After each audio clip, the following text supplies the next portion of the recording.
তাবলীগের মূলধারার সাথীদের আমাল শুরু হবে। কিন্তু তাবলীগের মূলধারা থেকে বিচ্ছিন্ন জোবায়েরপন্থীগণ গত 5ই নভেম্বর 2024 তারিখে সরওয়ার্দী উদ্যানের ঘোষণা থেকে উদ্বুদ্ধ হয়ে বাংলাদেশ সরকারের নিয়ম ভেঙে কাকরাইল মসজিদ, মার্কাজ মসজিদ মূলধারার সাথীদের কাছে হস্তান্তর না করে নিজেদের দখলে রাখার মাধ্যমে দেশে একটি অস্থিতিশীল ও অরাজক পরিস্থিতি সৃষ্টির প্রস্তুতি নিচ্ছে। সেই লক্ষ্যে তারা বিভিন্ন মাদ্রাসার কোমলমতি ছাত্র ও সরল মনা তাবলীগের সাথীদের উস্কানি দিয়ে জড়ো করছে। এছাড়াও আপনারা জেনে থাকবেন তাদের করা গতকালের সংবাদ সম্মেলনে কিভাবে তারা আমাদের বিষয়ে মিথ্যাচার করেছে।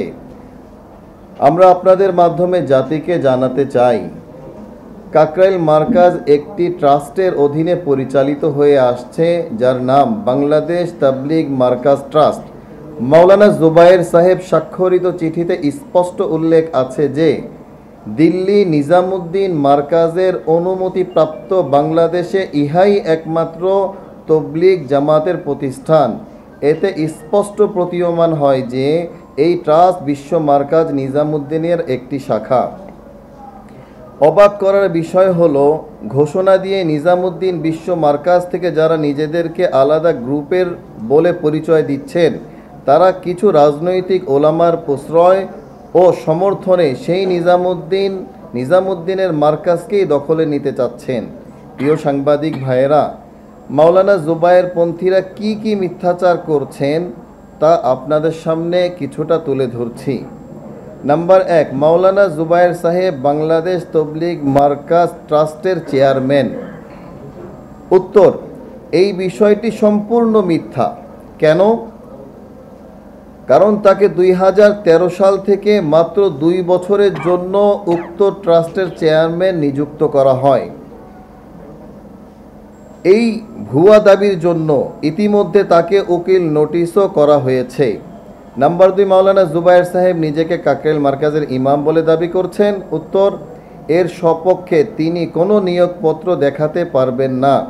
নাম্বার 3, কাকরাইল মার্কাজের জমি মাওলানা জুবায়ের সাহেবের নামে বলে তারা উল্লেখ করেছেন।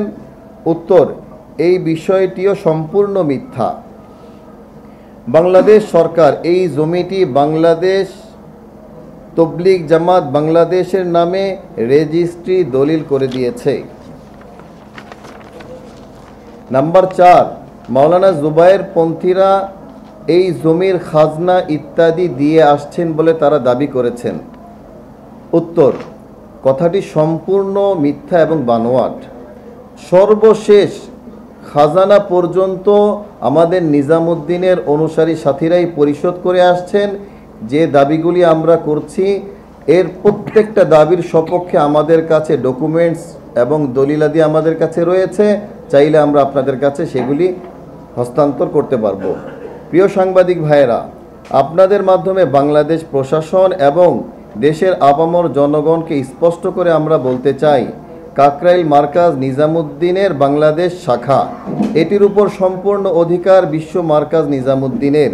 দেশের আইন অনুযায়ী কাকরাইল মার্কাজ নিজামুদ্দিনের অনুসারীদের তত্ত্বাবধানে পরিচালিত হবে, এটাই স্বাভাবিক ছিল।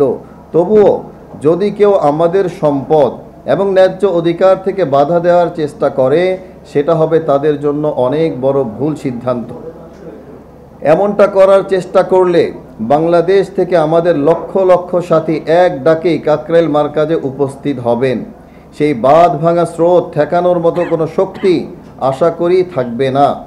এবং আমরা অত্যন্ত সুশৃঙ্খলভাবে আমাদের অধিকার আদায়ে এবং আমাদের মার্কাজ সঠিক নিয়মে সঠিক সময়ে পরিচালনার জন্য যা করা প্রয়োজন তা করতে পিছুপা হব না। প্রিয় সাংবাদিক ভাইয়েরা, আমরা আপনাদের মাধ্যমে দৃঢ়তার সাথে বলতে চাই, আমরা নিজামুদ্দিন মার্কাজের অনুসারীরা কখনোই সংঘাত বা সহিংসতা চাইনি, এখনও চাই না। আমরা ঐক্য ও শান্তিতে বিশ্বাসী। আপনারা জানেন, আমরা বারবার তাদেরকে ঐক্যের পথে আহ্বান করেছি, তারা আমাদের ডাকে সাড়া দেননি, বরং বারবার সাংবাদিক সম্মেলন করে আমাদের বিরুদ্ধে যাচ্ছে তাই মিথ্যাচার করেছেন। আপনারা শুনেছেন যে তারা আমাদেরকে না হক বা ভ্রান্ত দল বলছেন।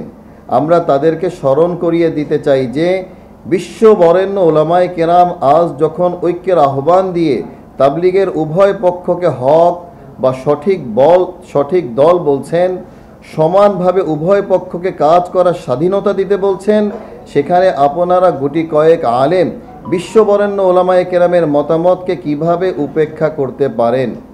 তারা আরেকটি মিথ্যাচার করছে যে আমরা ক্ষমতাচ্যুত বিগত সরকারের দোষর ছিলাম, অথচ এর সপক্ষে কোনো প্রমাণ তারা দিতে পারবেন না।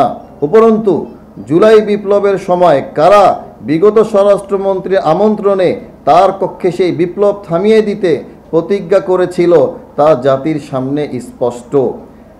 প্রিয় সাংবাদিক ভাইয়েরা, আপনারা দেখেছেন আমরা নিজামুদ্দিন মার্কাজ ও মাওলানা সাদ সাহেবের হক হওয়ার বিষয়টি সামনে রেখে তাদেরকে ওপেন চ্যালেঞ্জ ছুড়ে দিয়েছিলাম।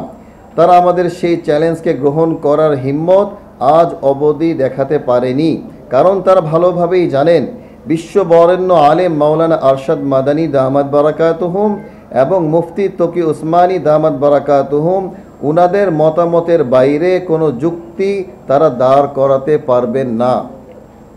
আমার সাংবাদিক ভাইয়েরা, আপনারা দেখেছেন জুবায়েরপন্থীরা বিশ্ব ইজতেমা ও 5ই নভেম্বর 2024 তারিখ সহ বিভিন্ন প্রোগ্রামে বাংলাদেশের কোমলমতি মাদ্রাসা ছাত্রদেরকে এমন সহিংসতাপূর্ণ কাজে ব্যবহার করছে যা দণ্ডবিধি 153 ধারা অনুযায়ী শাস্তিযোগ্য অপরাধ। আপনাদের মাধ্যমে দেশবাসীকে আমরা এই সুসংবাদটি দিতে চাই যে আমাদের অধীনে পরিচালিত জাতীয় কওমি মাদ্রাসা শিক্ষা বোর্ড আগামী 7ই ডিসেম্বর 2024 তারিখে সরওয়ার্দী উদ্যানে মুসলিম উম্মাহের ঐক্যের পথ ও পন্থা শীর্ষক একটি আন্তর্জাতিক মহাসম্মেলনের আয়োজন করতে যাচ্ছে।